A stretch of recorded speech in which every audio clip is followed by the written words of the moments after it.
Oke, kawan-kawan, hari ini saya mau ke kebun. Ini kebun saya, kawan-kawan. Tadi sekaligus saya nanti mau nunjukin ke kawan-kawan ada satu jenis tanaman obat ya yang kaya akan manfaatnya. Nah, ini kebun saya, kawan-kawan, udah hampir jadi hutan lagi. Jadi ini macam-macam saya tanam. Ada langsat, ada durian, ada jengkol, ada pinang ya. Jadi sekaligus nanti kita lihat ada banyak kali tanaman obat di sini. Jadi di bawah itu kawan-kawan ada sawah ya. Di bawah kalau pemandangannya sangat bagus ya kawan-kawan. Ayo kita lihat langsung. Nanti baru kita tunjukin tanaman obatnya ya kawan-kawan. Nah, inilah kondisinya kawan-kawan. Jadi di bawah itu ada sawah.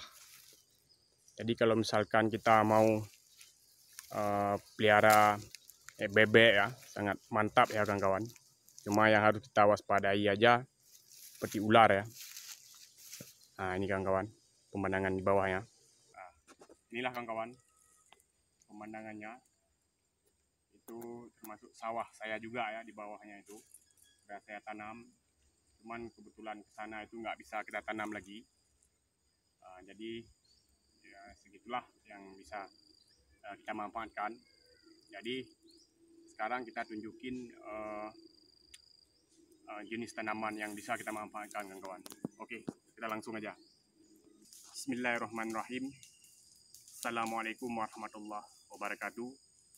Jumpa lagi dengan saya di kesempatan kali ini. Ayo kawan-kawan, jadi saya akan tunjukin salah satu jenis tanaman ya. Kalau misalkan kita pergi ke kebun atau misalnya touring atau sebagainya, dan misalnya ada orang-orang yang pencinta alam yang datang ke hutan-hutan, jadi bisa kawan-kawan manfaatkan salah satu jenis tumbuhan. Nah, ini tumbuhan ini kawan-kawan, ini namanya opasada ya, opasada, atau sering bisa di kategori dengan nama lain. Kalau misalnya di daerah-daerah saya itu namanya daun sikoko atau daun gapah hite atau daun banyaklah. Misalnya ada tempat-tempat yang daerah-daerah tertentu itu lain-lain namanya ya kawan-kawan.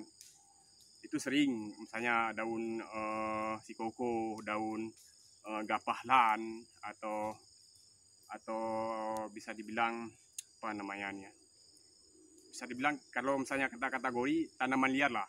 Tapi ini sejuta manfaat ya kawan. Jadi cara menggunakannya atau penyakit apa yang bisa diobati sangat banyak yang kawan. Kalau misalnya kita kesayat ya sama benda tajam atau parang, pisau, jadi kawan-kawan bisa langsung ngambil pucuknya seperti ini. Nah, ini pucuknya ya kawan-kawan. Nah, bisa kawan-kawan lihat. Jadi bisa langsung dibuat kayak gini ya kawan-kawan.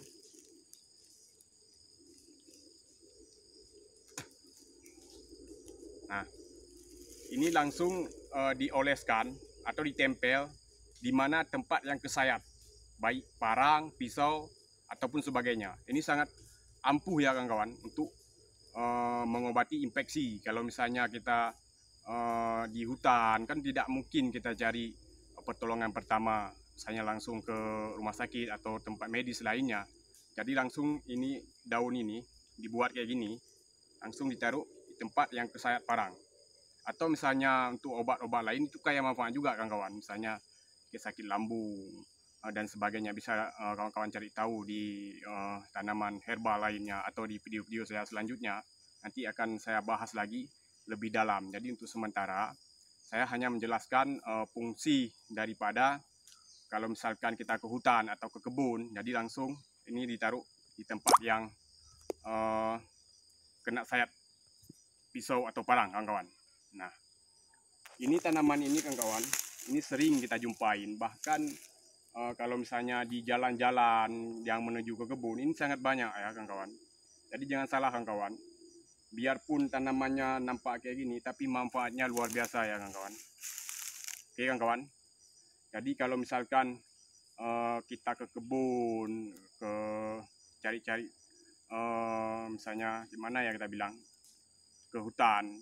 Misalnya kan sering kawan-kawan kita pergi berburu, misalnya cari panorama-panorama yang indah. Jadi misalnya kita bawa benda-benda tajam itu sering kesayat ya kawan-kawan.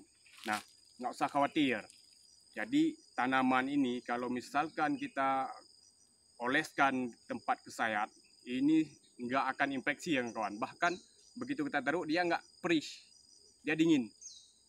Nggak misalnya kayak tanaman lain yang kadang dia perih, tapi ini nggak kawan. Ini sangat besar manfaatnya. Oke kawan. Jadi ini kebetulan sedikit tutorial saja ya untuk istilahnya berbagi ilmu untuk kawan-kawan. Jadi saya sedikit bercerita. Jadi kebun saya ini rencana saya mau saya jadikan tempat peternakan ya. Jadi saya coba bersihkan dulu. Rencana saya nanti mau saya tanam rumput gajah ya, rumput gajah. Mungkin di bawah pohon durian atau bawah pohon jengkol atau ada langsat di sini. Saya mau tanam di bawahnya itu. Saya mau memanfaatkan nanti di sana itu, di sana bisa kamera langsung ke sana. Itu mau saya buat kandang ya, kandang untuk peternakan sapi. Karena di bawahnya itu tidak sulit untuk kita cari air ya, jadi mudah.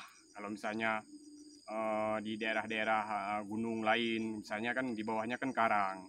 Jadi kalau misalnya kita mau bangun sebuah peternakan kan sulit untuk mencari mata air. Jadi di sini sangat mudah airnya kawan-kawan. Jadi bisa kita manfaatkan nanti. Misalnya ada kita mau pelihara bebek ya. Jadi saya nggak masuk ke situ. Rencana saya mau saya bangun peternakan di sini kawan. Oke kawan.